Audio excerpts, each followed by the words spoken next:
Hello future doctors, welcome back to my channel heal with homeo में आपका स्वागत है। आज हम देखने वाले हैं कि what happens when two dissimilar disease meet together. तो चलिए शुरू करते हैं। जब ऐसी दो दो अलग डिसीज एक ही व्यक्ति में एक साथ आ जाती है तो ऑर्गेनन के अनुसार इसके 3 पॉसिबिलिटीज़ है। और जो डिसिमिलर डिसीज है वो क्या है, ऐसे दो डिसीज जिनके सिम्टम्स कैसे होते हैं, अलग अलग होते हैं। तो two similar disease meet together in human body either suppress, pollute और फॉर्म अ कॉम्प्लेक्स डिसीज़। जब डिसिमिलर डिसीज़ हमारे शरीर में आते तो वो सप्रेस करते हैं, पोल्यूट करते हैं और कॉम्प्लेक्स डिसीज़ करते हैं। आपको पता ही होगा सप्रेस मतलब क्या, एक डिसीज़ को दूसरा डिसीज़ क्या करता है, दबा देता है, मतलब उसके सिम्टम्स दिखाई नहीं देते। देन पोल्यूट का मतलब है जो दूसरी डिसीज़ के साथ मिलकर मतलब दूसरी डिसीज़ के जो कोर्स है उसको इफेक्ट करना। और जो कॉम्प्लेक्स डिसीज़ है वो मतलब है कि अगर 2 डिसीज़ हमारे बॉडी में गए और एक ही पार्ट में अफेक्ट कर गए तो उसके साथ क्या होगा, कॉम्प्लेक्स डिसीज़ तैयार होगा।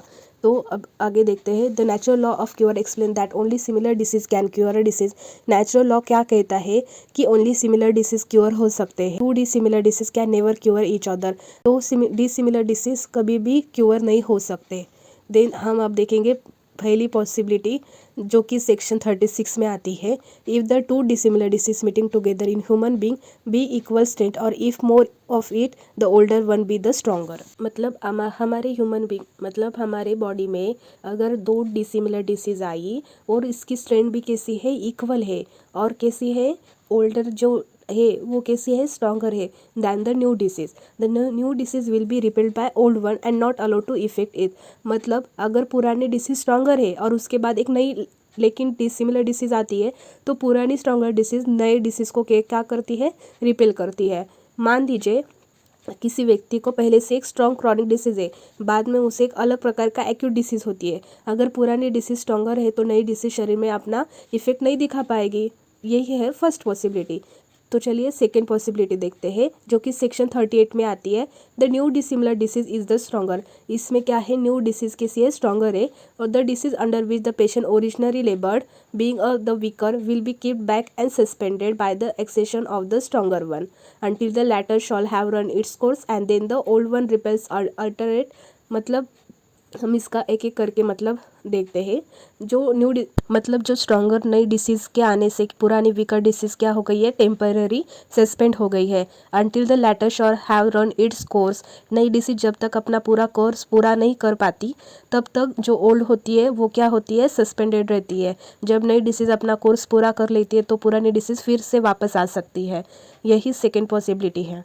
देन हम इसके अब थर्ड पॉसिबिलिटी देखते हैं जो कि है the new disease after having long acted on the organism at the length joints the old that is dissimilar to it and forms with it a complex disease. मतलब जो न्यू डिसीज है after having long acted on the organism, मतलब जो new disease है उसने क्या किया है, लॉन्ग पीरियड के लिए मतलब लंबे समय तक अपना इफेक्ट डाला है किस पे, ह्यूमन ऑर्गेनिज्म के लिए, और कुछ समय बाद पुरानी डिसीज के साथ जुड़ जाती है और that is a dissimilar to it. और नई और पुरानी डिसीज एक दूसरे से कैसी होती है, अलग होती है। And forms with a complex disease, और क्या बनाती है, कॉम्प्लेक्स डिसीज बनाती है। So that each of the occupies a particular locality in the organism. मतलब जो 2 डिसिमिलर डिसीज होते हैं वो क्या करते हैं, अलग अलग जो सुटेबल पार्ट्स होते हैं, ऑर्गन्स होते हैं, उन पे क्या करते हैं, अपना इफेक्ट डालते हैं। Namely the organ peculiarly adapted for it and as it were only the place specially belonging to it. यानी डिसीज शरीर के उस ऑर्गन और पार्ट को अफेक्ट करती है जो उसके लिए ज़्यादा सूटेबल है। आपको मैं यही एक डायग्राम में बता रही हूँ। ये आप डायग्राम एग्जाम में निकल के आना, क्योंकि ये 10 मार्क के लिए भी आ सकता है, क्वेश्चन 5 मार्क्स के लिए भी आ सकता है। तो ज़्यादा लिखने के लिए मैंने ये डायग्राम बनाया है। तो डायग्राम देखते हैं। सबसे पहले है इसके 3 पॉसिबिलिटी देखे रखे हैं मैंने। तो सबसे पहली पॉसिबिलिटी हम देखते हैं, if they are equal strength और the older one is stronger, जो कि सेक्शन 36 में दिया है। इसमें ये बता है कि अगर दोनों डिसीज़ की स्ट्रेंथ इक्वल है और क्या हो सकता है, ओल्ड डिसीज स्ट्रॉन्गर हो सकता है, तो क्या होगा, the new disease will be repelled by the old one and not allowed to affect it. तो क्या करेगा, जो ओल्डर वन डिसीज होगा वो न्यू डिसीज को क्या करेगा, रिपेल करेगा, और उसको उसके जो सिम्टम्स के जो अफेक्ट होते हैं वो दिखाई नहीं देंगे। मतलब सबसे पहले क्या होगा, इसका रिपल्शन होगा। आपको मैं ज़्यादा एक एग्जांपल बता रही हूँ, वो आप एग्ज़ाम में बताना ही बताना, क्योंकि ये वाइवा में पूछते हैं। मैंने मेरे नोट्स पे ऐड नहीं किए तो मैं आपको ऐसे ही बताती हूँ, पर आप आपके नोट्स में ज़रूर ये ऐड कर लेना। सबसे पहला डिसीज़ है एक्ज़ामा एंड प्लेग। मान लो किसी व्यक्ति को पहले से एक्ज़ामा है और वो काफ़ी स्ट्रांग है, बाद में वो क्या प्लेग का इन्फेक्शन के कांटेक्ट में आता है। इस एग्जाम्पल में कंसेप्ट ये दिखाता है कि जो स्ट्रॉन्गर एक्ज़ामा है वो न्यू डिसिमिलर डिसीज़ यानी कि प्लेग को क्या करता है, रिपेयर करता है। मतलब plague does not establish itself, यानी पुरानी स्ट्रॉन्गर डिसीज़ ने नई डिसिमिलर डिसीज़ को क्या कर दिया, रिपेल कर दिया। दूसरा एग्जाम्पल है रिकेट्स एंड वैक्सीनेशन। रिकेट्स ये एक जो स्ट्रॉन्गर डिसीज़ होता है, जो कि बोन डिसीज़ होता है, जो कि विटामिन डी, कैल्शियम, फास्फोरस की कमी की वजह से होता है। और जो वीकर डिसीज़ होता है वो क्या होता है, वैक्सीनेशन। तो जो स्ट्रॉन्गर डिसीज़ है वो वीकर डिसीज़ को क्या कर देगा, रिपेल कर देगा। तो जो वैक्सीनेशन का जो इफ़ेक्ट है वो अपने बॉडी पर दिखाई नहीं देगा। आपको मैं समझाती हूँ एक एग्जाम्पल की थ्रू से, तो आप समझ लीजिए। मान लो एक कमरे में पहले से एक बहुत पावरफुल एक्टिविटी चल रही है जो कि रिकेट्स है। रिकेट्स को हम उस एनालॉजी में स्ट्रॉन्गर एग्जिस्टिंग डिसीज मान रहे हैं। अब एक छोटी एक्टिविटी शुरू करने की कोशिश करते हैं जो कि वैक्सीनेशन रिलेटेड डिसीज़ है। अगर पहले एक्टिविटी इतनी डोमिनेंट है कि दूसरी एक्टिविटी को इस्टेब्लिश ही नहीं कर पाती, तो हम कहते हैं new disease is repelled by the old stronger disease. बस यही एफोरिज्म 36 का कंसेप्ट है, और इसीलिए ये एग्जाम में लिखना बहुत ज़रूरी है कि rickets and vaccination because of the existing stronger disease occupies the organism and prevent weaker dissimilar disease from the gaining foothold. Gaining of foothold मतलब आपको पता है क्या, शरीर में अपना जो इफेक्ट जमाने की जो जगह होती है ना, उसको बोलते हैं। आया समझ में? तो आप ये 2 एग्जाम्पल लिख के आना, कौन कौन से, eczema and plague and rickets and vaccination. तो चलते हैं सेकेंड पॉसिबिलिटी देखते हैं। If the original disease is weaker than the new one, मतलब जो न्यू डिसीज़ है वो स्ट्रॉन्गर है और जो ओल्ड डिसीज़ है वो वीकर है, तो क्या होगा, the new stronger one will be suspended, the old and weaker disease which reappears when the new disease needs course. मतलब क्या होगा, जो न्यू आ गया वो क्या है, स्ट्रॉन्गर है, तो स्ट्रॉन्गर डिसीज वीकर डिसीज को क्या कर देगा, सस्पेंड कर देगा। और क्या कर देगा, जो इसका जो कोर्स है वो रन कर देगा। अगर उसका जो कोर्स है वो रन होगा, मतलब हो गया होगा, तो क्या करेगा, जो वीकर डिसीज़ है वो क्या होगा, रीअपियर होगा। मतलब इस सेकेंड पॉसिबिलिटी में क्या हो गया है, सस्पेंशन, पैलिएशन। मतलब जो ओल्ड डिसीज़ है वो सस्पेंड हो गया है, इधर रिपल्शन नहीं हुआ है, क्योंकि सेकेंड पॉसिबिलिटी में क्या हो रहा है, जो वीकर डिसीज़ है वो क्या हो गया है, रीअपियर हो रहा है। इसका भी एग्जाम्पल देखते हैं। इस सेकंड एग्जांपल में क्या है, जो एपिलेप्सी है वो एक क्या है, न्यूरोलॉजिकल डिसऑर्डर है, जिसमें क्या होता है, ब्रेन क्या करता है, एबनॉर्मल इलेक्ट्रिकल एक्टिविटी करता है। इसकी वजह से उसको बार बार क्या होते हैं, फिट्स आते हैं। और जो रिंगवर्म होता है वो एक प्रकार का इन्फेक्शन होता है, मतलब फंगल इन्फेक्शन टाइप होता है, स्किन में खुजली, रैशेज होते हैं। तो एफोरिज्म 36 में 38 में क्या दिया हुआ है कि अगर मान लो किसी व्यक्ति को एपिलेप्सी है, फिर उसे रिंगवर्म हो जाता है, मतलब वो रिंगवर्म क्या है, नई डिसीज़ है। अगर नई रिंगवर्म डिसीज़ को स्ट्रॉन्गर माना जाए, तो जो ओल्ड एपिलेप्सी डिसीज़ है वो न्यू रिंगवर्म जो होती है वो स्ट्रॉन्गर होती है, जो कि एपिलेप्सी टेम्पररी सस्पेंड कर देती है और रिंगवर्म अपना कोर्स चलाती है।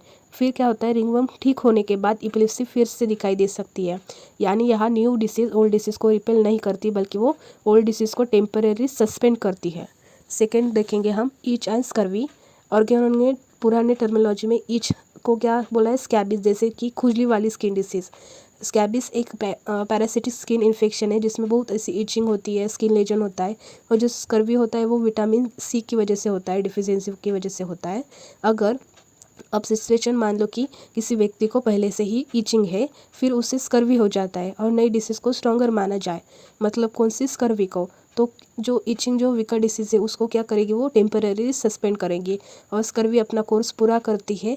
और जो स्कर्वी का जो कोर्स पूरा हो गया तो क्या होता है, ईचिंग वापस से फिर से दिखाई देती है। ये हमारा हो गया सेकेंड पॉइंट। अब हम देखते हैं third possibility. Both are of chronic character and equal strength और acted for a considerable period. ये हमें एफोरिज्म 48 में दिया हुआ है। अगर दोनों डिसीज़ अलग अलग नेचर की है पर किसी समय दोनों की स्ट्रेंथ कैसी है, लगभग सेम है, तो वे एक दूसरे को पूरी तरह से हटाने की बजाय शरीर के अलग अलग पार्ट में रह सकते हैं। मतलब जो each of them occupies the particular part of body which are more suitable to it, जो कि उनको सुटेबल होती है, और leaving the rest to the other disease. एक डिसीज़ शरीर के पर्टिकुलर एरिया को अफेक्ट करती है तो बाकी सुटेबल एरिया दूसरी डिसीज़ को क्या करते हैं, इफेक्ट करना छोड़ देती है। मतलब क्या होता है, कॉम्प्लेक्स डिसीज फॉर्म होता है। इसका एग्जांपल है काउपॉक्स और मीजल। काउपॉक्स क्या है, एक वायरल इन्फेक्शन है। और जो मीज़ल्स होते हैं वो क्या है, एक हाईली कॉन्टेजिनस वायरल डिसीज़ है जिसमें कि फीवर, कफ, रनी नोज़ और पूरे शरीर पर रैश होते हैं। अब इसका कंसेप्ट क्या है कि मान लो और जो ह्यूमन ऑर्गेनिज्म है उसमें काउपॉक्स डिसीज़ स्टेट में मौजूद है और बाद में मीज़ल्स भी आता है। अगर दोनों डिसीज़ ऐसी ही कि कोई दूसरी को कम्प्लीटली रिमूव नहीं करती, मतलब जो दो डिसीज़ होती है वो क्या करती है, एक दूसरे को रिमूव नहीं कर पाती क्योंकि कैसी होती है, सेम स्ट्रेन की होती है। देन जो काउपॉक्स होता है वो क्या करता है, अलग मतलब अपने जो उसका जो एरिया है अफेक्ट करने का उस पर जाके अटैक करता है, और जो मीज़ल है वो अपने एरिया पे अटैक करता है। दोनों ऑर्गेनिज्म को एग्जिस्ट कर सकती है, इसीलिए इसे वो क्या करते हैं, फिर कॉम्प्लेक्स डिसीज़ फॉर्म करते हैं। आई होप आपको ये लेक्चर समझ में आया होगा। मैं आपको एक बार रिवीजन देती हूँ, क्या है सब कुछ एक बार समझाती हूँ। सबसे पहले है फर्स्ट पॉसिबिलिटी, जिसमें जो ओल्ड डिसीज़ है वो कैसा है, स्ट्रॉन्गर है, और जो न्यू डिसीज़ है वो क्या करेगा, रिपेल करेगा। मतलब क्या होगा, जो ओल्ड डिसीज़ स्ट्रॉन्गर है ना तो न्यू डिसीज़ को क्या करेगा, रिपेल करेगा। इसके दो एग्जाम्पल थे, एक्जाइमा, प्लेग और rickets and vaccination. Second possibility में क्या है, न्यू डिसीज़ अब स्ट्रॉन्गर है तो ओल्ड डिसीज़ को सस्पेंड कर देगा, न्यू डिसीज़ का कोर्स पूरा करेगा और ओल्ड डिसीज़ फिर से वापस दिखाई देगा। इसका एग्जाम्पल है एपिलेप्सी, रिंगवर्म। सेकेंड एग्जाम्पल है each and scurvy. Third possibility में क्या है, जो बोथ डिसीज़ है वो इक्वल स्ट्रेन के हैं, बोथ को एग्जिस्ट करेंगे, दो डिसिमिलर डिसीज ऑर्गेनिज्म में रहते हैं, दो अपना कैरेक्टरिस्टिक इफेक्ट रख सकते हैं और कॉम्प्लेक्स डिसीज बना सकते हैं। इसके एग्जाम्पल थे cowpox and measles. Thank you for watching.